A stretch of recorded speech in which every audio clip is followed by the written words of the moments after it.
तो हेलो बच्चों, कैसे हैं आप सब। मेरा नाम है शिवम। आप देख रहे हैं आपका अपना यूट्यूब चैनल जिसका नाम रखा गया है unit JEE and NEET institute. तो दोस्तों, आपको पता है हमारे इस चैनल पर जेई से रिलेटेड या फिर नीट से रिलेटेड कंटेंट दिए जाते हैं। सब्जेक्ट आपका मैथ रहता है, फिजिक्स रहता है और केमिस्ट्री रहता है। इन्हीं तीनों सब्जेक्ट्स पर लेक्चर दिए जाते हैं।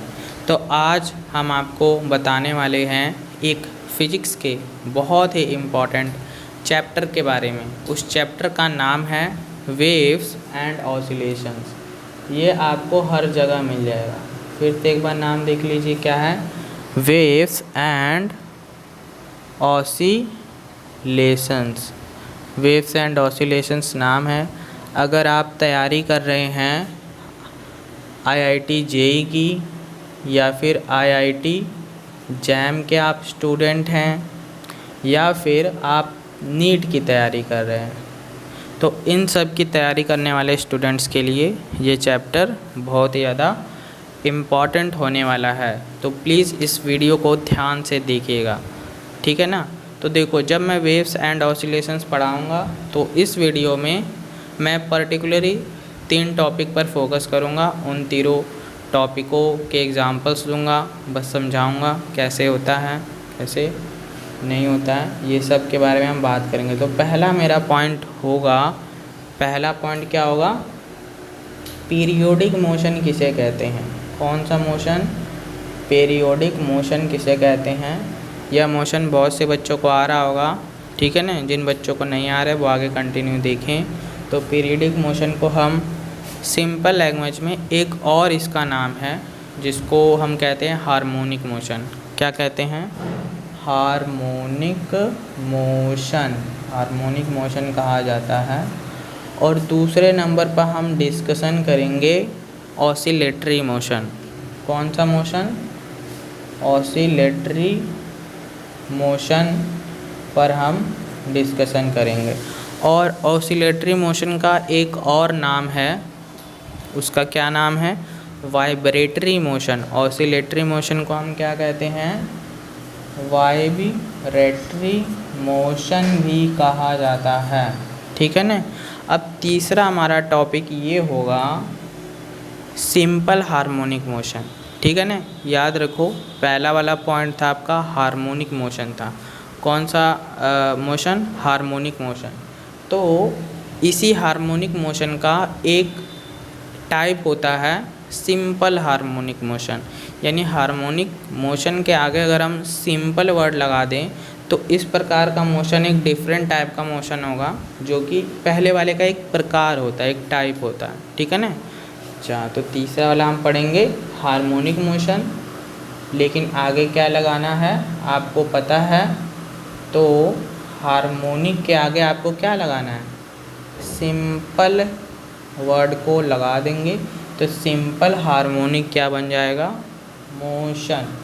सिंपल हार्मोनिक मोशन, ठीक है। इन्हीं तीनों टॉपिकों के बारे में आज हम डिस्कशन करेंगे। तो सबसे पहले जान लेते हैं कि पीरियोडिक मोशन होता क्या है।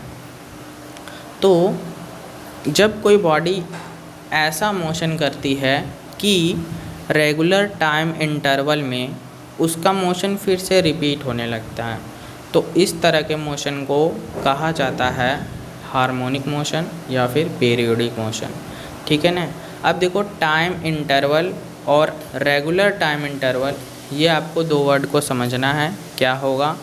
तो टाइम इंटरवल तो आप सभी जानते हैं, लेकिन रेगुलर टाइम इंटरवल, कौन सा time interval? Regular time interval. तो रेगुलर टाइम इंटरवल, ठीक है। तो देखो, रेगुलर टाइम इंटरवल ऐसा टाइम इंटरवल जो कि रेगुलर हो, मतलब सेम हो। जैसे कि अगर आप एक टाइम इंटरवल लेते हैं 2 सेकंड का, तो आगे वाला जो टाइम रहेगा, नेक्स्ट वाला जो हम टाइम इंटरवल लेंगे, उसकी जो लेंथ है वो भी कितनी रहेगी? 2 सेकंड रहेगी या फिर 2 मिनट रहेगी, ठीक है ना। मतलब जो टाइम इंटरवल है वो सेम रहना चाहिए। तो सेम तरह के टाइम इंटरवल को यहाँ पर कहा गया है रेगुलर टाइम इंटरवल। अब इस रेगुलर टाइम इंटरवल में मतलब जो सेम टाइम इंटरवल जब रिपीट होगा तो आपके जो बॉडी का मोशन है वो भी क्या होना चाहिए, रिपीट होना चाहिए। तो चलिए जान लेते हैं पीरियोडिक मोशन क्या होता है। तो पीरियोडिक मोशन की डेफिनेशन ये है कि अगर कोई मोशन किसी भी रेगुलर टाइम इंटरवल में खुद को रिपीट करता है या फिर रिपीट होता है तो इस तरह के मोशन को हम कहते हैं कि पीरियोडिक मोशन है। चलिए जान लेते हैं अब थोड़ा डिटेल में। तो मैंने अभी वर्ड यूज़ किया रेगुलर टाइम इंटरवल। कौन सा time interval, regular time interval. तो आपको पता होना चाहिए टाइम इंटरवल तो आप सभी जानते होंगे, लेकिन रेगुलर टाइम इंटरवल कहते हैं यह जान लीजिए। तो मतलब ऐसा टाइम इंटरवल, ठीक है ना, जो कि क्या हो, सेम हो। जैसे कि मैंने एक टाइम इंटरवल लिया 5 मिनट का लिया, तो नेक्स्ट अगर मैं टाइम इंटरवल लूँगा तो वो अगर 5 मिनट का वो भी टाइम इंटरवल होगा। तो अब हम दोनों टाइम इंटरवल को कहेंगे कि रेगुलर टाइम इंटरवल है, ठीक है ना। अगर अगला भी मैंने 5 मिनट का इंटरवल ले लिया तो फिर मैं कहूँगा ये तीनों क्या है, रेगुलर टाइम इंटरवल है।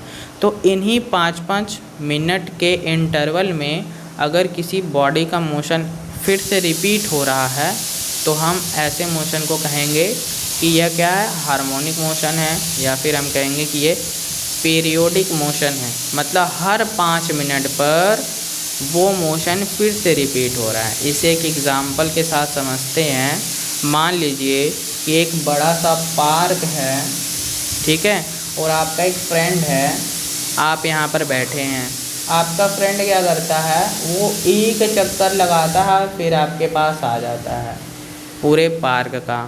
लेकिन वो एक चक्कर कितने मिनट में, 5 मिनट में पूरा करता है। 5 मिनट में चक्कर लगाकर आपके पास आ जाता है, ठीक है ना। अब देखिए वो अभी भी थका नहीं है, फिर अगले 5 मिनट में वो फिर से एक चक्कर लगा लेता है। तो यहाँ पर जो आपका 5 मिनट है इसको हम कहेंगे कि रेगुलर टाइम इंटरवल है। टाइम इंटरवल तो है ये 5 मिनट, लेकिन कैसा है, रेगुलर है, क्योंकि हर 5 मिनट पर ये क्या कर रहा है, ये अपने मोशन को देखो रिपीट कर रहा है, ठीक है ना। यानी कि अब देखो कि ये जब एक चक्कर मारकर आपके पास आ जाएगा तो यह उसी पोजीशन पर आ गया है 5 मिनट पहले वाली पोजीशन पर, जहाँ पर ये 5 मिनट पहले था, जस्ट 5 मिनट बाद वहीं पर आ गया, आपके पास आ गया, ठीक है ना। तो इसका मोशन फिर से ये रिपीट होगा, जैसा 5 मिनट पहले हुआ था वैसा अब होगा। इसलिए हम कहते हैं कि ये जो आपका फ्रेंड है अपने सर्कुलर मोशन को, जैसा भी पार्क का शेप है, आप अपने मोशन को क्या कर रहा है, रिपीट कर रहा है हर 5 मिनट पे, और हर 5 मिनट में एक चक्कर मारना है। ये नहीं कि अगला चक्कर मारा उसको 6 मिनट लगे, तब 5 मिनट और 6 मिनट को हम रेगुलर टाइम इंटरवल नहीं कहेंगे, क्योंकि दोनों सेम नहीं है, ठीक है ना। आई होप समझ में आ रहा होगा आपको। तो जब ये मोशन आपका रेगुलर टाइम इंटरवल में रिपीट करता है तो इसके मोशन को हम कहते हैं हार्मोनिक मोशन, या फिर हम कहते हैं पीरियोडिक मोशन। तो इसका एक बहुत ही बढ़िया एग्जाम्पल ये होता है कि आप ये कह सकते हैं कि जो अर्थ का हमारे मोशन होता है वो क्या है, एक प्रकार से उसको हम पीरियोडिक मोशन कह सकते हैं। और दूसरा जो एग्ज़ाम्पल है कि जो आपकी क्लॉक होती है, क्या होती है, क्लॉक।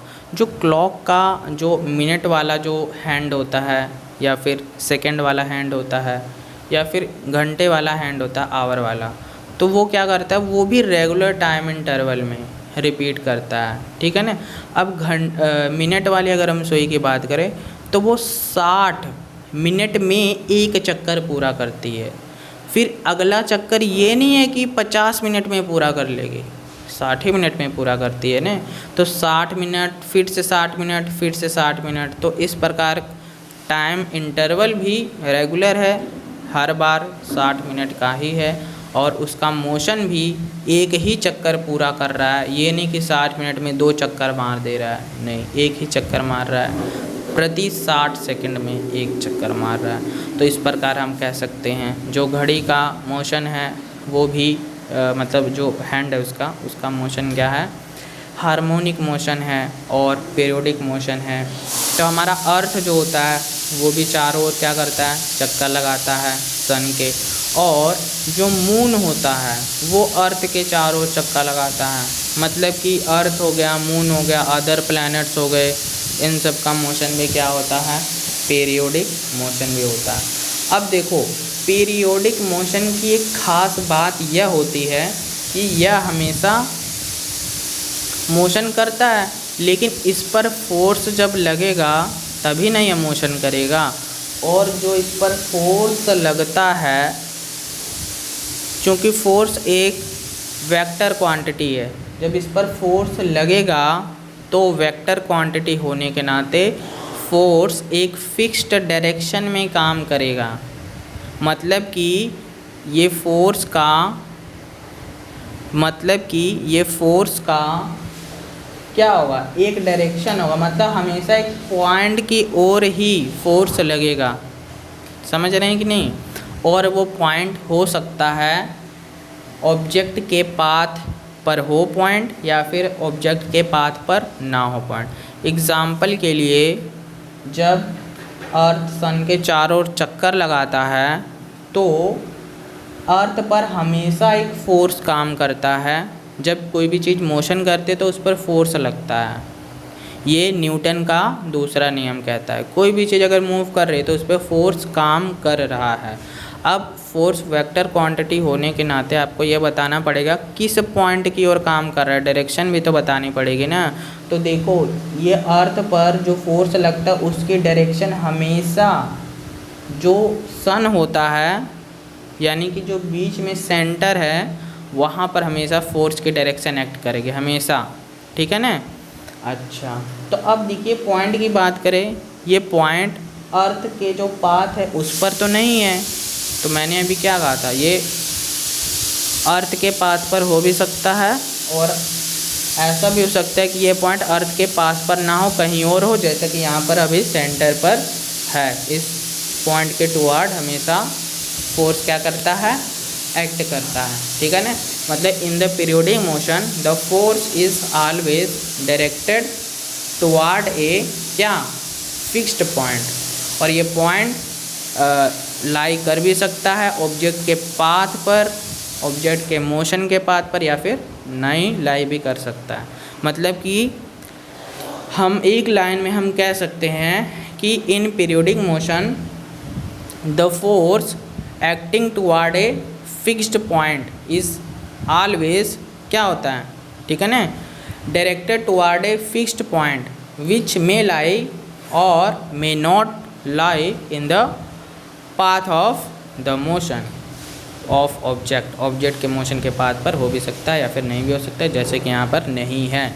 लेकिन अगर ये ऐसा वाला, अगर मान लो कोई चीज़ स्ट्रेट ट्रैवल करती, तो अब ये ट्रैवल कर रही है, फोर्स काम कर रहा है, तो हमें बताना पड़ेगा किस पॉइंट की ओर फोर्स की डायरेक्शन है। तो अब देखो जब कोई चीज़ स्ट्रेट लाइन पे मूव करती है तो यहाँ पर मान लो एक पॉइंट ले लें, तो हमेशा फोर्स इसी पॉइंट की ओर लग रहा है। तो ये देखो ये पॉइंट है कहाँ पे, इन द पाथ ऑफ मोशन के पाथ पर है, और यहाँ पर पाथ पर नहीं है। इसीलिए मैंने कहा कि जो फिक्स्ड पॉइंट होता है दैट मे और may not be lie in the path of motion. तो आज की वीडियो में बस इतना ही। तो वीडियो थोड़ा लंबा हो गया, तो आगे का टॉपिक मैं नेक्स्ट वीडियो में बनाऊंगा। तब तक के लिए इस चैनल को सब्सक्राइब कर दीजिए, बेल आइकन को प्रेस कर दीजिए और नेक्स्ट वीडियो का वेट कीजिए। और इस चैनल पर जितने भी वीडियो हैं आप रेगुलरली देखते रहिए। तो मिलते हैं नेक्स्ट वीडियो में।